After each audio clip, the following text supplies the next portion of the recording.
fuel price hike. That is a major story this morning on the front page of the Vanguard newspaper. Anger as petrol price goes up third time in 2 months. Price up by 15% to 1,003 per litre in Abuja, 998 in Lagos. We're seeing complete deregulation according to marketers. Latest increase regrettably ill-timed according to CPPE. Untold hardship for workers looms according to NCMDLCA. Impact will be severe on businesses, as from Asbon. Will further erode citizens' purchasing power, as from NECA and analysts. Nigerians being pushed to the wall, as from Asbifi. Shehu Sani, Baptist Conference, Hayab seek Tinubu's intervention. NLC demands reversal, says it's an aberration. Details of that story on page 5 of the paper today. Nigerian Tribune. NLC kicks as NNPC sells petrol for 998 naira in Lagos, 1,025 in Ibadan, 1,030 in Abuja. That story is on page 30. Brace up for further inflation, higher costs of goods, services, as from Wealthgate Advisory Boss. New pump price gradually reflecting deregulated market. That's coming from an operator. Find the details of that story on page 3 of the paper this morning. Look at the front page of New Telegraph. Deregulation. Transporters promptly hike fares as NNPCL again adjusts PMS price upwards. Lagos 998, Southwest 1,025, Abuja 1,030, Southeast 1,045, South 1,075, and Northeast 1,070. More details on pages 2 and 3 of the New Telegraph newspaper this morning. Daily Trust. NLC demands petrol price hike reversal. FG denies involvement as NNPCL adjusts cost above 1,000 naira per litre. It's unbearable. That's from Citizens. New pricing unfavorable to us. That's from Ipman. Find the details on page 4. Nigerian News Direct. Again, NNPC raises petrol pump price in 2 months. Excuse resurface in Lagos, Abuja, Ogun. Economy not ripe for full deregulation. That's from CPPE. Increase will further deepen poverty, job losses. As from NLC. The details of that story you'll find on page 4. The consequences of all of this is what's represented on the front page of the Guardian newspaper. Frustration, hardship sink more Nigerians into depression. Page 6 of the paper has the details, and look at the infographics on the front page speaking to health facilities seeing 200% hike in mental cases. The details you'll find on the inside pages. Blueprint has this one.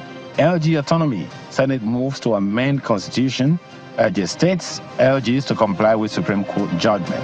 Find the details of that story on the inside pages. Same story is on the front page of Daily Times today. LG autonomy. Comply with Supreme Court verdict. Senate tells governors. Warns governors not to tamper with allocations to 774 councils. NAS will alter any aspect of our constitution to ensure full autonomy for local government administration. That's coming from Fabio. The details of that story you'll find on the inside pages of the paper this morning. Business Day has full deregulation to break petrol scarcity curse as new prices emerge. The details on the front page continues on the inside pages. These are some of the papers we have for you today.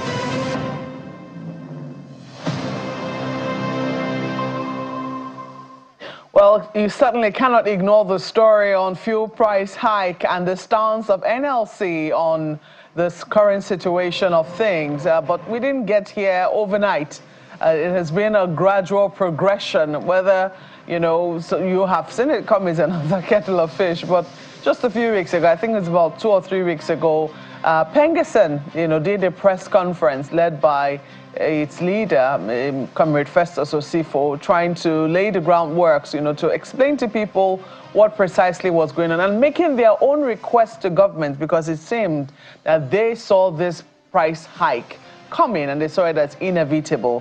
What they were asking for, special rates for energy costs. And I wonder what their stance would be today. We haven't quite heard very clearly the federal government's response to that particular one. But Different reactions to that particular story, which we will be delving into later in the program, so don't go anywhere. I'm not going to speak too much on it. What I would like to focus on is Ayo's favorite story, local government autonomy. You know, they can get Ayo talking on and on for this one, for such a long time. And you see this, don't circumvent Supreme Court judgments. Senate cautions states, local government. It's on some of the dailies this morning, but let me look at the front page of Nigerian Tribune. I don't know, is it on the front page of The Guardian? Quite a number of dailies have that particular story, local government autonomy. Yeah, this says confusion as Senate insists on full LG autonomy. Indeed. Suggesting so it's not full yet. Or what? In spite of the Supreme Court ruling? So that's where we are. And look at the Daily Times too also has that particular story, local government autonomy. Comply with Supreme Court verdict. Senate tells governors. What? Yeah. They have to urge them to comply with Supreme Court. It's ridiculous. So on the one hand, you find the states approaching the Supreme Court, seeking the Supreme Court's opinion on the viability or otherwise of the Economic and Financial Crimes Commission. They want to know whether the laws establishing this commission are viable. And you go to court. In this particular instance where the federal government has gone to court, and has obtained judgment from the Supreme Court, however controversial that judgment might be, because some people are saying it was a proactive reading of the Constitution. But they have read it and interpreted it how they want to interpret it. That is the judgment that has been given. Why do states have to be urged to comply with a Supreme Court judgment? Why are they trying to be smart by half and finding ways around it?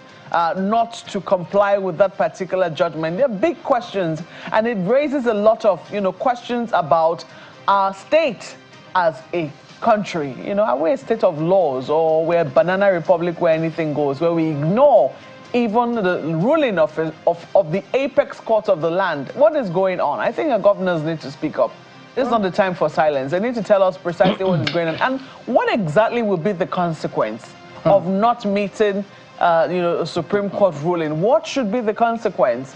I would imagine that usually when the courts give orders, the executive arm of government has prerogative and has a responsibility to carry out those orders. So in this particular instance, what should be the consequence for states that are in breach of the Supreme Court ruling? Well, beyond those monies going to those LGs, what can happen? I mean, they have immunity, the governors. So, well, to what extent? It just suggests, if not showing blatantly, that some persons are clearly above the law. Because that's the impression this clearly gives everyone. Because if they can pick and choose how they approach the matter or not, you see, this is part of what we highlighted yesterday. If it favors them, oh yes. But if not, they could stall it. They could say, we're challenging this. So how else do they want the Supreme Court to go about all of this? So I don't know what the Senate and National Assembly may do about all of this. If those governors prevail on their members to toll the other way, what happens? So are they truly independent? I think this is part of the time the National Assembly will tell us. But we also know that the states' houses of assembly in their pockets. So exactly. Forget about they need to sit up. Don't waste your time with the state assemblies. They can never do anything to stand up against any of those governors. That's what happens. Isn't it a shame, really? Well, our stark reality, we stand correct. We'd like to see if they say we're wrong. Okay, let us see it. Let's just simply see it. So that's just what it is. So at the moment, but it will be very, very disappointing in a democratic dispensation to say those who came to power via the rule of law are disobeying the same rule of law. So shouldn't we just go all out and say, okay, you know what, no more immunity. Everybody, you're equal before the law. Whatever happens, happens. How about that? Ayo. That's a tough call, Chamberlain. But I can't imagine a President Chamberlain who saw this morning.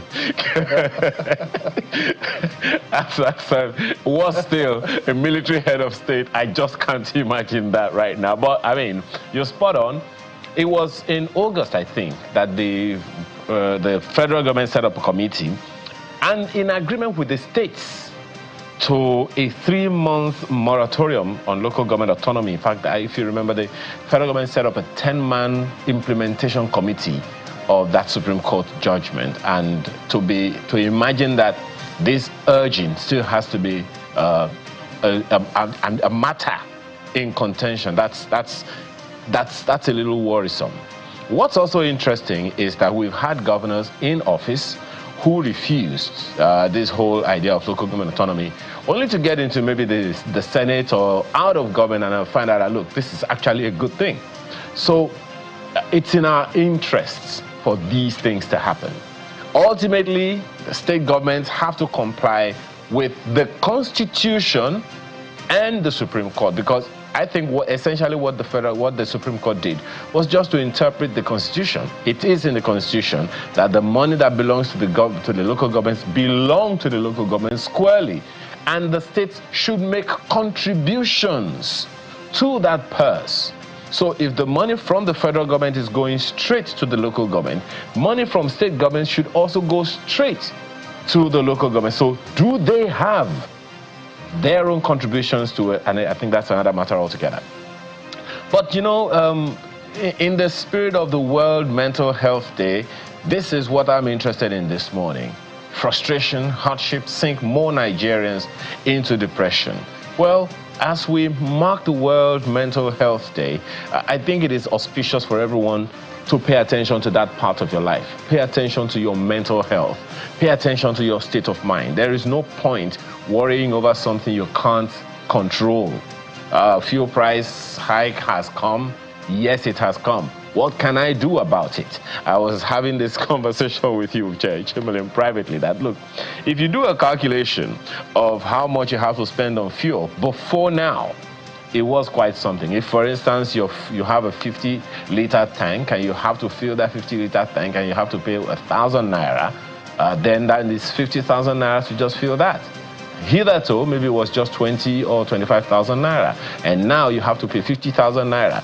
If you have a 100-liter tank, well, you do the math. But then they are talking about options. So by the way, I also saw on the front page of one of the papers this morning that the federal government has opened a portal for anyone who wants to convert to CNG. Maybe that will help, but ultimately this morning, whatever the frustration is, whatever the hardship is, school fees, house rent, everything going up, please do your best to ensure that you take care of your mental health. No matter what the problem is, it's not going to go away by being worried or being anxious or being depressed. It only gets worse. If you can't handle it, you can't handle it. You can't do anything about what you can't do anything about. So please, do yourself a favor. Let no frustration or hardship get too hard on you. That's my take this morning, Chamberlain and Malcolm. Okay, we'll try. We'll try and make sure. Why are you chuckling? He said, did you hear his sermon?